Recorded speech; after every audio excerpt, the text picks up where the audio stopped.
J'aimerais rendre hommage à 4 employés dont les noms sont récemment entrés dans les registres.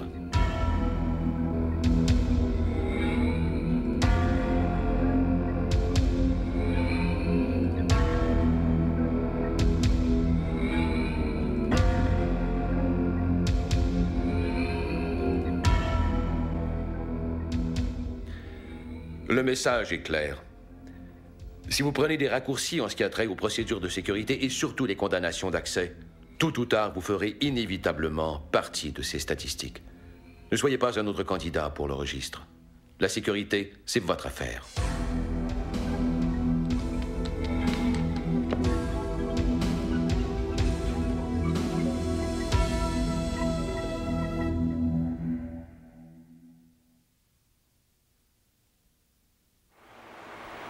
Tout le monde a sa liste de contrôle pour la condamnation d'accès? D'accord. Bon, l'entretien des machines à rouler. Les opérateurs briefent les ouvriers d'entretien avant d'arrêter les machines à entretenir. Un excellent exemple de la marche à suivre en présence d'équipements dangereux. Tout d'abord, ils suivent un système établi, soit une liste de contrôle pour arrêter et désamorcer l'équipement. Et puis ensuite, il s'agit ici d'une réunion d'experts. Les opérateurs connaissent leur équipement à fond. Et les ouvriers d'entretien savent entretenir cet équipement. Mais ils doivent s'informer mutuellement. Dans un même endroit. Je parie qu'on vous a probablement déjà parlé du verrouillage et de la condamnation des sources d'énergie. Mais vous êtes loin d'avoir tout entendu à ce sujet. Nous ne vous montrerons pas seulement comment poser un cadenas sur un commutateur ou une poignée de robinet. Nous allons vous transporter au-delà des étiquettes de danger. En fait, vous êtes sur le point de voir des choses qui risquent d'être plutôt troublantes.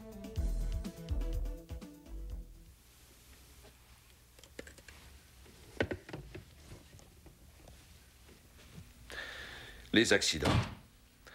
Ce registre en est plein. Des accidents tragiques qui n'auraient jamais dû arriver. Certains de ces ouvriers ont eu de la chance. Ils s'en sont tirés avec des blessures mineures. Mais d'autres, moins chanceux, ont perdu des bras, des jambes et même la vue. Et d'autres encore, trop nombreux du reste, ont été tués. Il s'agit en fait de collègues essayant de gagner leur vie et se faisant tuer au travail. Qui alors doit-on blâmer pour tous ces décès et blessures inutiles? Eh bien, jetez le blâme sur la personne qui, par paresse, a enfreint les procédures de sécurité. Peut-être une fois, 2 fois, ou à plusieurs reprises. Jetez le blâme sur celui qui a pris l'habitude de courir des risques. Jetez le blâme sur celui qui a cru qu'un geste imprudent était en réalité tout à fait sécuritaire. Jusqu'à ce que la catastrophe se produise. Quand il s'agit de trouver un coupable, nombreux sont ceux à qui on peut reprocher ses morts et ses blessures inutiles.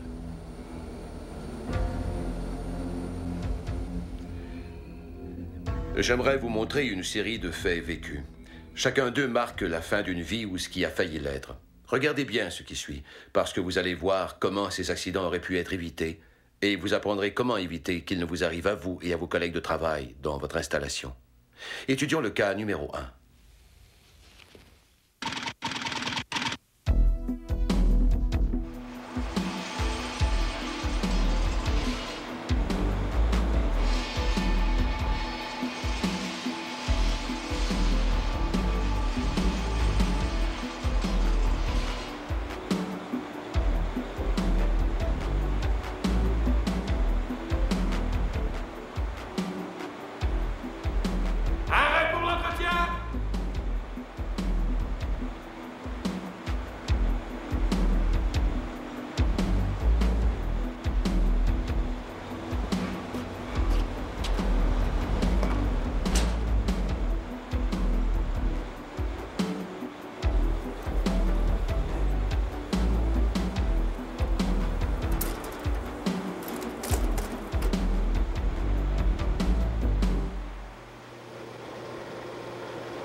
Allez, au travail.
Il s'agit là d'un cas classique de négligence à suivre les procédures de condamnation d'accès établies.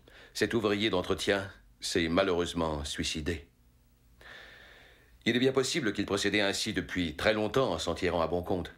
Combien d'entre vous connaissez quelqu'un qui fait la même chose, qui est négligent en matière de sécurité, mais un de ces jours, ça vous retombe dessus? Comment cet accident aurait-il pu être évité? Analysons ce cas, étape après étape. Tout d'abord, l'opérateur savait que l'entretien de l'équipement était prévu puisqu'il a mis son cadenas sur le casier. Mais il n'y a pas eu de brefage avant d'entamer le travail, ce qui fait que ni l'opérateur ni l'ouvrier d'entretien ne s'est servi de liste de contrôle. En arrivant sur les lieux, l'ouvrier d'entretien a vu le cadenas et l'étiquette et les a examinés. Il a dû calculer que tout était en ordre puisqu'il a totalement ignoré les procédures de sécurité en ne mettant pas son propre cadenas sur le casier. Lorsque l'opérateur est revenu, il a seulement vu son propre cadenas sur le casier. Il a donc présumé que personne d'autre n'était dans les environs. Cette présomption a contribué à causer un décès. L'opérateur n'était pas le seul à être fautif dans ce cas-ci. L'ouvrier d'entretien a enfreint les procédures de condamnation de sa compagnie en n'utilisant pas son propre cadenas. Et vous connaissez le résultat. Il n'y a aucune raison de ne pas suivre les procédures de sécurité. Et la leçon à tirer de cette histoire est simple. Suivez les procédures de sécurité et revérifiez pour vous assurer que le personnel est hors de danger avant de réalimenter l'équipement. Cas numéro 2.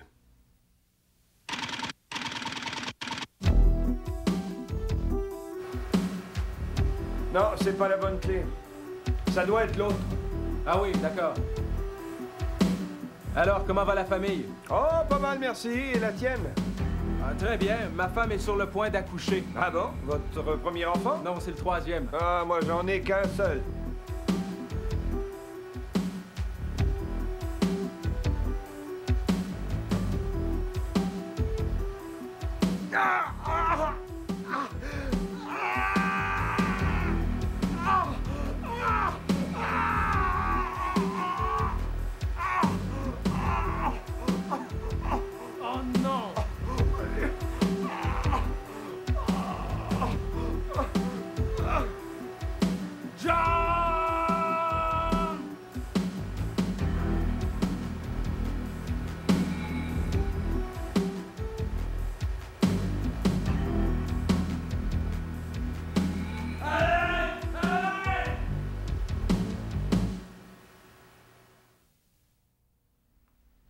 Cette réaction en chaîne fatale n'aurait jamais dû se produire. D'abord, les procédures de blocage d'un élévateur auraient dû être établies. Aussi, en utilisant un support de fortune, on courait après les ennuis. Ensuite, on utilisait un fluide hydraulique, une autre forme d'énergie emmagasinée qui doit également être contrôlée bien avant de commencer l'entretien. Lorsque vous travaillez sur un élévateur, bloquez-le tout d'abord à l'aide d'un support solide et sécuritaire. Dans ce cas-ci, l'ouvrier s'était servi d'un madrier. Ensuite, pour neutraliser la pression, vous devez saigner le système hydraulique et bien sûr le mettre hors tension. Dans ce cas-ci, la procédure de sécurité comportait au moins 2 étapes.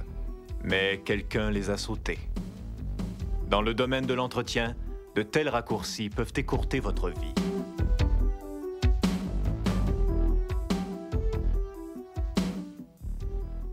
La sécurité ne laisse aucune place à la négligence. Vous n'avez qu'une seule chance de bien faire les choses.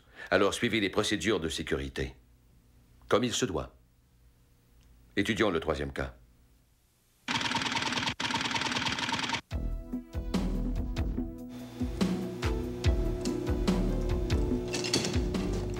Hey, il paraît qu'il y a un panneau à nettoyer. Oui, il est par ici. Celui-là. Tout est éteint? Oh oui, le courant est coupé. Amuse-toi.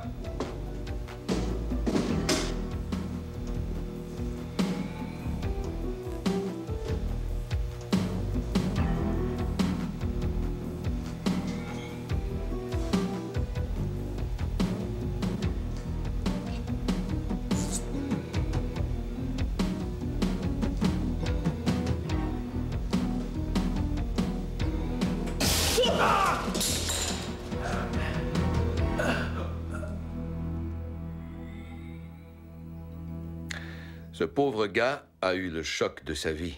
Par chance, il a survécu. Quoi qu'il en soit, on doit percevoir tout accident, aussi mineur soit-il, comme un danger de mort. Et je vous parie que cet ouvrier-là va aborder son prochain travail avec une attitude tout à fait différente. Voyons l'erreur qu'il a commise. Il devait nettoyer et resserrer des connexions sur un panneau de distribution. Une tâche toute simple, n'est-ce pas? Après tout, le panneau avait été mis hors tension, verrouillé et étiqueté. Même son collègue lui avait dit que le courant était coupé. Mais attendez, si c'est vous qui devez effectuer le travail, ne risquez pas votre vie en vous fiant à une étiquette ou sur la foi de quelqu'un. Vérifiez et revérifiez. Il en va de votre vie.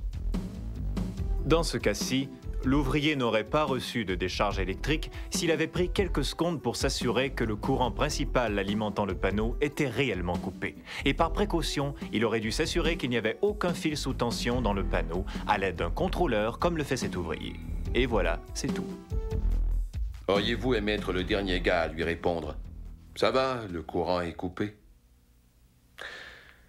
Notre dernier cas fait état d'une malheureuse succession d'événements qui, une fois de plus, ne se seraient pas produits si on avait observé toutes les procédures de condamnation et de verrouillage. Regardons ce qui suit.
Le feu.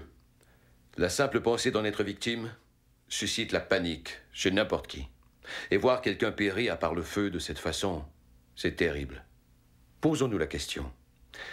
Comment cet accident aurait-il pu être évité? Dans une installation telle qu'une usine chimique ou une raffinerie, un réseau de conduite achemine les substances potentiellement dangereuses, telles que les liquides et les gaz chauds, les matières inflammables, les substances caustiques et la vapeur surchauffée. Lorsque vient le temps d'entretenir un réseau de conduite, le verrouillage et la condamnation d'accès risquent de toucher une vaste section de l'usine. Dans le cas que nous venons de voir, l'ouvrier n'a fait que couper le courant et fermer une vanne. Il n'en a pas condamné l'accès parce que le dispositif de verrouillage était trop petit. Il n'a jamais pris la peine d'aller en chercher un de la bonne dimension. Vous connaissez la suite.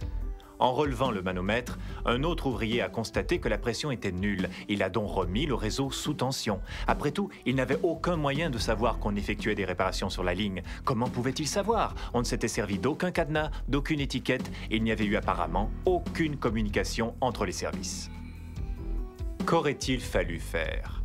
La chose la plus évidente, verrouiller toutes les vannes, à l'aide d'une chaîne ou d'un dispositif de verrouillage, mais les verrouiller, pas seulement les fermer. Il aurait fallu drainer ou purger les conduites de fluide. et s'assurer que les conduites à entretenir étaient munies de brides pleines solidement fixées. Et comme la plupart des tuyaux chauds sont recouverts d'isolant, il est possible qu'une fuite de liquide inflammable à proximité ne cause aucun problème. Cependant, la conduite de vapeur contre laquelle l'ouvrier s'était appuyé n'était pas isolée et son tapis de travail n'en recouvrait qu'une petite section. Lorsqu'il y a des conduites chaudes non isolées à proximité de votre zone d'entretien, servez-vous toujours d'un matériau résistant à la chaleur pour couvrir tout endroit où une fuite risque de se produire. De plus, la plupart des compagnies ont des politiques de verrouillage comprenant la distribution de notes de service ou la tenue de brefage pour déterminer quel équipement ou quelle conduite sera mis hors service. En d'autres mots, il y a une communication. Chaque service concerné est au courant de la procédure. Ne vous contentez pas d'effectuer un travail à la hâte, ou pire encore, d'espérer que quelqu'un n'ait pas ouvert une vanne ou mis sous tension le système sur lequel vous travaillez. Les 4 accidents que vous venez de voir se sont réellement produits. Mais le plus triste dans tout cela, c'est qu'aucun de ces accidents n'aurait dû arriver. Tous les accidents peuvent être évités, à condition d'intégrer la sécurité à nos habitudes en milieu de travail. Dites-vous que selon les plus récentes statistiques, à toutes les 10 minutes, 2 personnes se tuent et 170 autres subissent des blessures entraînant l'invalidité due à des accidents de travail. Revenons à notre brefage entre les opérateurs et les ouvriers d'entretien. Je crois qu'ils ont terminé la liste de contrôle. Alors voici ce qu'ils ont accompli. Premièrement, les ouvriers d'entretien ont été mis au courant des zones de danger de la machine et des problèmes potentiels. Deuxièmement, ils ont suivi une liste de contrôle, étape après étape, dans le but d'arrêter et de mettre la machinerie hors tension. Et finalement, ils sont maintenant prêts à poser leurs cadenas et leurs étiquettes. On suivra une liste de contrôle semblable au moment de tester et de remettre l'équipement en marche. Rien n'est laissé au hasard. Et vous dans tout ça? Lorsque vient le temps d'entretenir l'équipement et que c'est vous qui êtes en première ligne, prenez le temps de demander à votre opérateur de machine ou à votre superviseur de vous briefer. Plus vous et vos collègues de travail serez informés, plus vous serez en sécurité. Et ça inclut les contracteurs externes également. Oui, c'est l'opérateur. Vous devez maintenant comprendre que le fait de respecter les procédures de verrouillage et de condamnation d'accès de votre compagnie peut vous sauver la vie. Connaissez-les à fond. Et encore une chose, si vous voyez que quelqu'un court un risque en négligeant la sécurité, dénoncez-le. Certains d'entre vous croyez peut-être que vous vexerez vos collègues, mais pensez-y. En le rapportant à votre superviseur, vous venez de sauver une vie. Et n'est-il pas préférable qu'un ami vous en veuille pendant un certain temps que de voir un ami disparaître à tout jamais? Tu risques de t'électrocuter.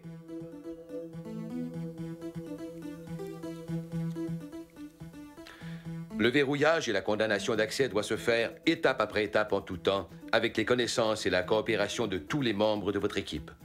Si vous respectez les procédures scrupuleusement, vous ne figurerez jamais là-dedans. Je vous le promets. La sécurité, c'est votre affaire.